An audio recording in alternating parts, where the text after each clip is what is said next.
Mungkin bagi orang-orang yang tidak tahu jika belut dan sidat merupakan dua spesies ikan yang berbeda. Memang terlihat dalam kasat mata seperti sama ya guys.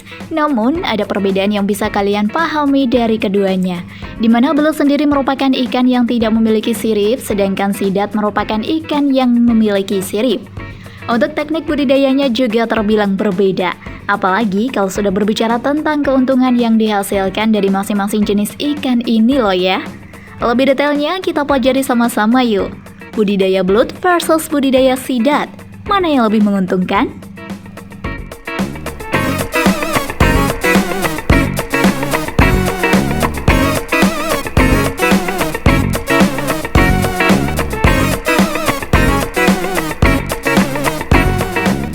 Peminat belut dan sidat di Indonesia.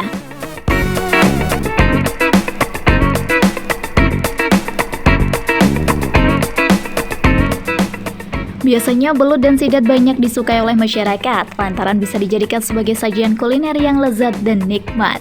Maka dari itu tidak ada salahnya jika banyak orang yang mencoba untuk membudidayakan ikan sidat dan belut. Kedua budidaya ini memiliki keunggulan dan kelemahannya masing-masing ya. Mana sih yang lebih menguntungkan? Untuk budidaya belut ternyata hanya membutuhkan lahan yang kecil dan sempit. Masalah utama yang seringkali dihadapi pembudidaya biasanya terlihat dari lahan yang sangatlah sempit. Namun, jika kalian memilih untuk budidaya belut, maka tidak perlu lahan yang besar. Karena dengan lahan yang kecil dan sempit sudah mulai bisa untuk mencoba membudidayakan belut. Budidaya belut sendiri bisa dibudidayakan menggunakan drum ataupun tong. Dalam satu tong saja bisa digunakan untuk 100 ekor belut. Berbeda jauh dengan budidaya ikan yang membutuhkan kolam cukup besar. Dengan menggunakan tong atau drum, pengeluaran yang dikeluarkan untuk modal lebih sedikit ya sahabat. Tentu saja ini menjadi kabar baik karena modal tersebut bisa dialihkan pada pembelian pakan atau hal lainnya.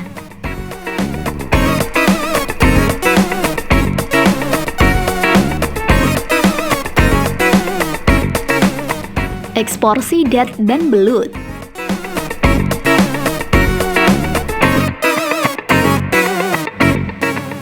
Dalam skala ekspor, belut dan sidat dari Indonesia dikirim ke berbagai negara seperti Singapura, Taiwan, Hong Kong, Jepang, Thailand, dan Korea. Puncak permintaan belut biasanya terjadi sekitar bulan Juli hingga Agustus, bahkan sampai melebihi permintaan akibat dari ketersediaan belut tangkapan yang menipis. Tentu hal ini bisa menjadi peluang bagi para pembisnis. Permintaan untuk pasar belut lokal banyak berasal dari Jawa Barat, Sumatera Barat, dan Yogyakarta. Di Pasar Ciroyom, Bandung, setiap harinya membutuhkan pasokan belut sekitar 500 kg belut. Harga belut di pasaran saat ini sekitar 10.000 sampai 15.000 per kilogram. Ketika musim kemarau, harga jual belut melonjak sekitar 20 sampai 30.000 rupiah. Sementara itu untuk ekspor, harga per kilogram belut bisa lebih dari 25.000 rupiah.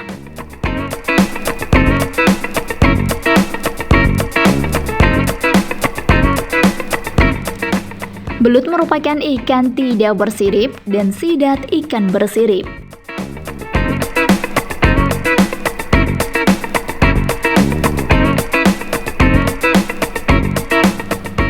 Belut adalah ikan yang tidak memiliki sirip di bagian punggung, sirip dada, dan sirip dubur. Semua sirip di badan belut berubah menjadi sembulan kulit yang tidak beruas dan berjari. Selain tidak memiliki sirip di badan, belut juga tidak memiliki sisik dan sirip di perut. Berbeda dengan belut, sidat memiliki sirip di bagian punggung, sirip dada, dan sirip dubur yang sempurna. Sirip punggung dan sirip perut sidat sempurna memanjang ke belakang dan menyatu ke sirip ekor.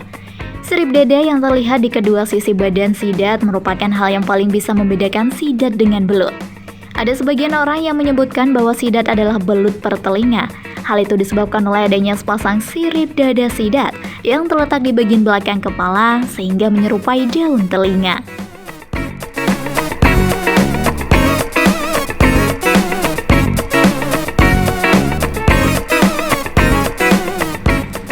Persiapan kolam pada budidaya ikan sidat dan belut.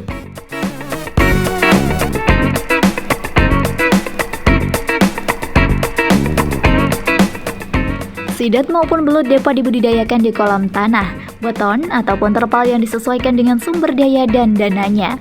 Hal terpenting dari persiapan kolam pada budidaya sidat adalah sirkulasi air dan aerasi harus terus-menerus 24 jam. Kolam beton dan kolam terpal adalah kolam yang paling banyak digunakan untuk budidaya sidat atau belut.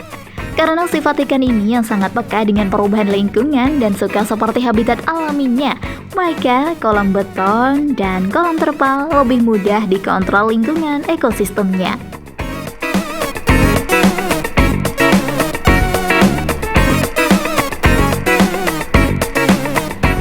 Tingkat pH pada air.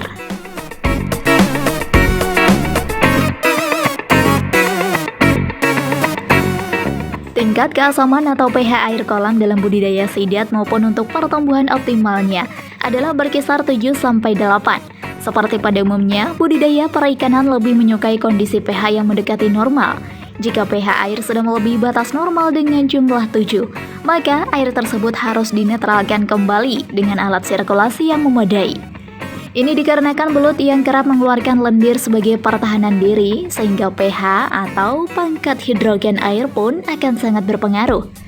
pH kurang dari 7 tidak cocok untuk budidaya sidat, karena untuk menaikkan pH tersebut memerlukan proses oksidasi yang dapat mengurangi kandungan oksigen dalam air. Semakin bagus sirkulasi udara dan airnya, maka akan semakin stabil pula tingkat oksigen yang ada pada kolam.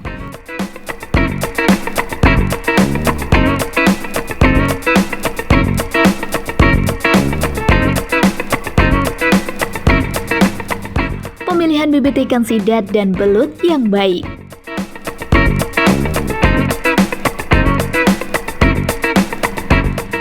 Untuk mendapatkan bibit ikan belut dan sidat ini tidaklah mudah, karena sebagian besar masih mengandalkan hasil dari tangkapan alam dan belum ada yang bisa memijahkannya. Bibit ikan sidat dimulai dari ukuran terkecil, di mana kondisi tubuh bibit sidat masih transparan yang disebut dengan glass eel. Saat ini banyak pengepul bibit sidat yang memasarkan lewat media online. Jika Anda menyukai video ini, silahkan klik like dan subscribe untuk mendapatkan video update terbaru dari kami. Ciri bibit yang baik untuk belut pastinya dalam kondisi sehat dan berukuran seragam antara 10-12 cm. Ini bertujuan supaya belut yang satu dan lainnya tidak saling memakan. Terlebih, belut kecil selalu menjadi incaran.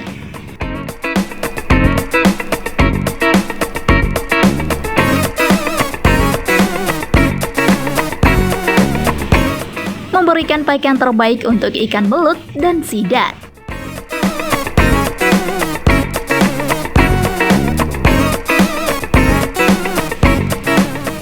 Selain kualitas bibit yang menjadi perhatian penting, pakan belut dan sidat pun harus menjadi perhatian penting supaya tumbuh dan berkualitas baik. Untuk belut yang berukuran kecil ada baiknya jika menggunakan larva ikan, kutu air, kecebong dengan takaran 0,5-1 kg. Sedangkan belut dewasa bisa diberi katak, bekicot, belatung, ikan, dan ikan dengan takaran 1,5-2 kg selama 3 hari sekali di sore hari. Pakan ikan sidat mulai dari pendederan sampai pembesaran dapat berupa pakan alami atau pakan buatan. Pakan alami mulai dari plankton sampai cacing sutra. Pakan buatan dapat berupa pasta ataupun pelet yang disesuaikan dengan umur sidat. Agar kondisi air kolam selalu terjaga dan pakan alami berupa plankton dapat tumbuh secara optimal di perairan kolam, maka perlu ditambahkan suplemen organik cair JDM perikanan pada air kolam sebanyak 6 ml per meter kubik setiap minggu sekali.